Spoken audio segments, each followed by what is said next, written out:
Okay, so we're here with Glory Kathurima, correct? Live here in Norfolk, correct? Yes. How long have you lived here in town? 9 years this year. 9 years, okay. And where'd you come from originally? I've moved all over. Yeah. I lived in western Nebraska, lived in Texas for a little bit, but I originally moved from Kenya. Okay, excellent. What do you do here in town? I work at Premier, Oh, which is a marketing firm. Yep. So. excellent, cool. All right, so 4th of July parade. Yes. Kind of set the scene here a little bit. You're there, just kind of having a good time, catching candy, doing the whole thing. Yeah. I guess I'll just kind of let you describe the scene. It's obviously the parade's kind of slowly coming your way. You see this thing coming. Kind of describe, first of all, your initial thought when you realized what it was, and then kind of as well your initial reaction to the response around you to the float as it went by. Yeah, absolutely. The parade was going off perfectly fine. This float didn't come through till probably 30 to 45 minutes into the parade itself. And where we were seated at, we were seeing the parade come down the road and then take a turn and come right by us. So you saw the top of the flatbed with the outhouse itself. And well, that's weird. I don't know exactly what it is until it turned the corner. Then you could see the man, or the mummified looking zombie man, nailed to the front of the outhouse itself. And then it's not until it turned that I saw what it said on the side, Obama's presidential library across the side. And immediately, at first, it was confusing. But as soon as I saw the words, I was just appalled. I was surprised that a float like that was allowed, first of all, in the parade. I thought, okay, well, if they allowed something like that, it must be some sort of business, some sort of something. There's a reason why it's allowed here. The truck came through, there was no sort of business imprint on the side, they weren't throwing out candy, it was just a truck bed with an offensive image put on it and allowed in the parade. So I was scared when I saw the reactions to the people around me, because right at first, because everyone had the same reaction I did, they didn't know what it was until they saw it. So people were like, oh, laughing, some people were pointing, some people were clapping, and that's when I really became scared, because I was thinking, what are you guys laughing at? What's remotely funny about this? I don't see any sort of policy being argued. I don't see any sort of actual stance being taken outside of it being rude, offensive, disrespectful, of course, to the office of the president, a sitting president at that. And these are people that I work with. These are people that I live in the same community with. I see them at the store. I see them when I drop off my daughter at daycare, when I drop her off at school. So to see them react in that fashion was shocking to me.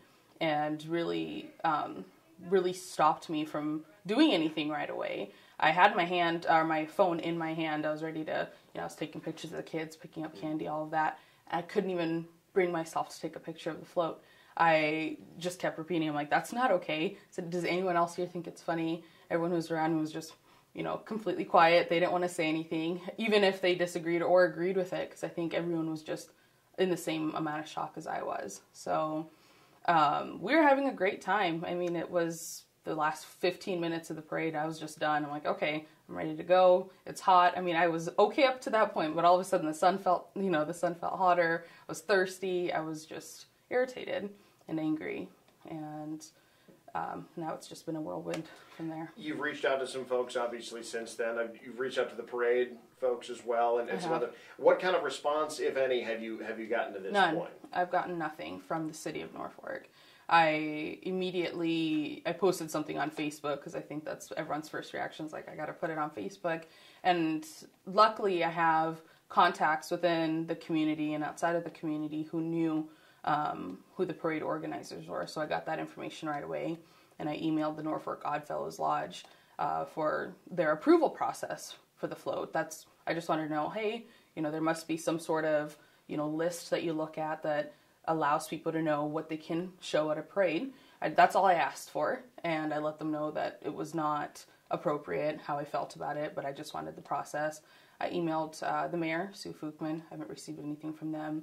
I emailed the Chamber of Commerce. I understand that they're basically a business in themselves, but I thought as a community resource, which is how they advertise themselves, they might be able to point me in the right direction, but I've not received anything. In fact, you're the first local station to contact me. I've gotten more contact from Omaha, Lincoln stations, the Huffington Post, national media. But Norfolk has been very, very quiet. And what you're seeing from those, at least what I've read, is a lot of folks pointing at Norfolk and saying, look at those racist hicks. Right.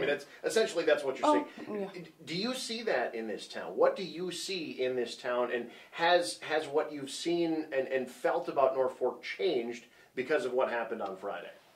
What I've seen on Friday cemented what I felt about Norfolk. I've lived here for 9 years. I graduated high school here. I work here. I pay my bills here. But I have friends who live here. And the people that I have chosen to surround myself with are ones who understand racial tension in America, are ones that I can have an open discourse with without hurt feelings and be real with them. And I appreciate that. But I'm always mindful of who isn't like that. And that's how Norfolk has been to me forever.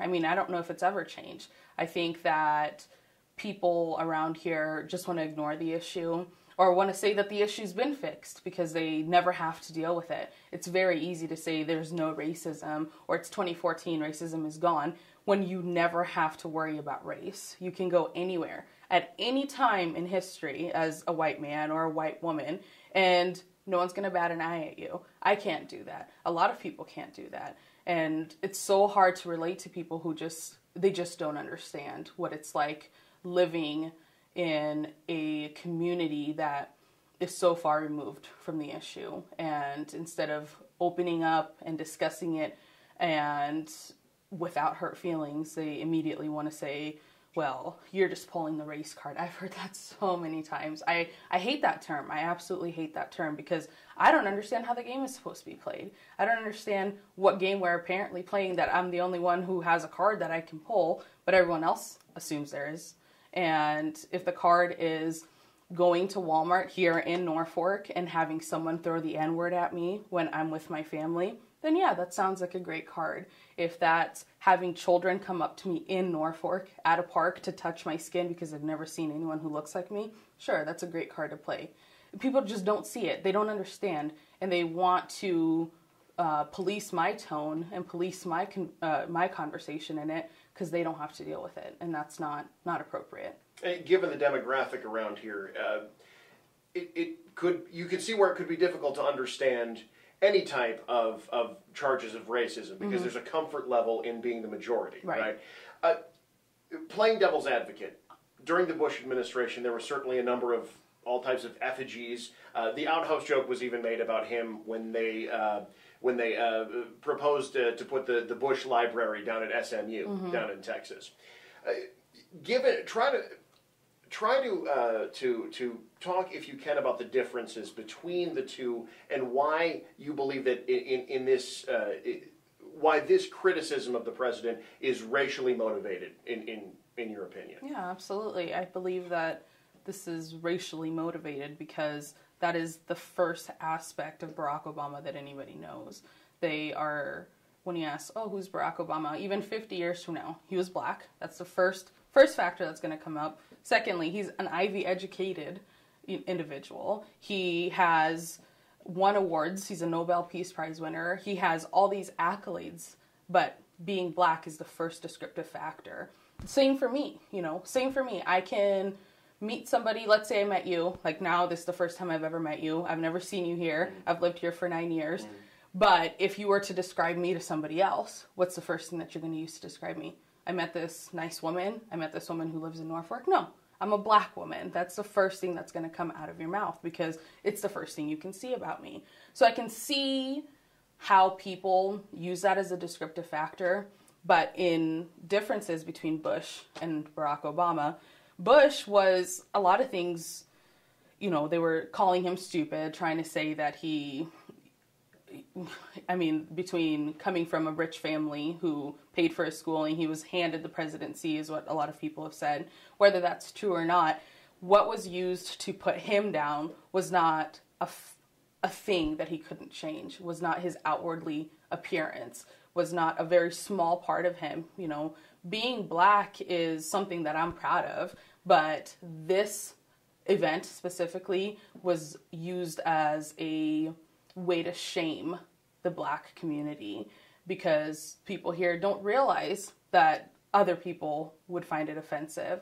I read, I believe it was one of the parade organizers said that it was one of the most popular floats, that 95% of the people liked it. In fact, it got an honorable mention in the parade competition, which I actually didn't realize that there was a competition behind it. And the whole time I was reading this and hearing this, I'm thinking, no one asked me if I'm part of that 5%. I was never asked if that was okay.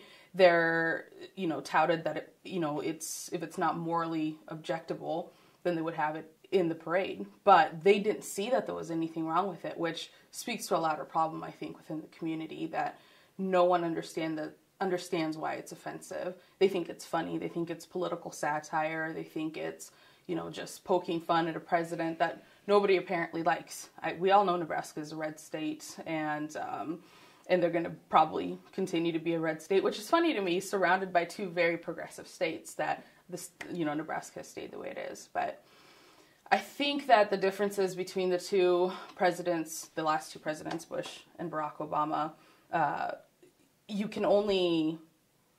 the only point of contention is his race. No one is, upset that he's an Ivy League graduate. No one's upset with the things that are good about him, but the one thing that they can point out is that he's Black, and that they've, as a society, we've made kind of a conjunction between Black and bad. I've read studies. I've done tons of research on this issue here.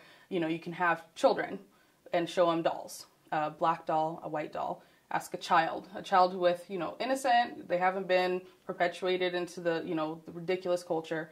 Which one's a good doll? Which one's a bad doll? Like 9 out of 10 times they'll choose the white doll. Why is that? Because Black has been, synonymous with bad. And why is that? How do we keep allowing that to happen within our society and think that it's okay? Is it possible, you mentioned yourself, this is a red state. There are Obama policies, the healthcare issue, bailouts, things like that, that are certainly unpopular in this. Is it possible that not all the people, but some of the people in there that saw the float and laughed at it, were laughing at it, not out of a racial place, at least not actively, but from just being someone who disagrees with all of his policies, who believes he's a socialist, or any of the other labels that have been thrown at him besides his race? Is it possible, do you think, that that was part of it? And is there a danger that maybe it can go the other way, in that in having people point at Norfolk and say, look at that racist hick town, the same broad brush is being used to paint an entire town perhaps unfairly? I don't know, what do you think? It is possible, yes. I'll agree it's possible that maybe they thought it was a political statement. They looked at it and thought, oh, I don't like the ACA Act, the Affordable Care Act, and this is an image that shows that I don't like that. Possible, yes. Realistic, no. That's outrageous to me. I don't understand how people have been very quick to be worried, of course, that Norfolk is being painted in that negative light as a hick town, a racist town, and this and that. But as a community, no one's come forward to say otherwise. The Rick Konopasek, the parade organizer, basically defended it when most of the country has said that's not okay. He's defended it. The mayor has not come out and said a statement. No one in any sort of political power within this community has come out and said that it's not okay. So I believe that although, it may be unfair to paint a broad spectrum like that, they're not fighting it. No one has come forward and said otherwise. So they're going to get that term because that's exactly what it looks like.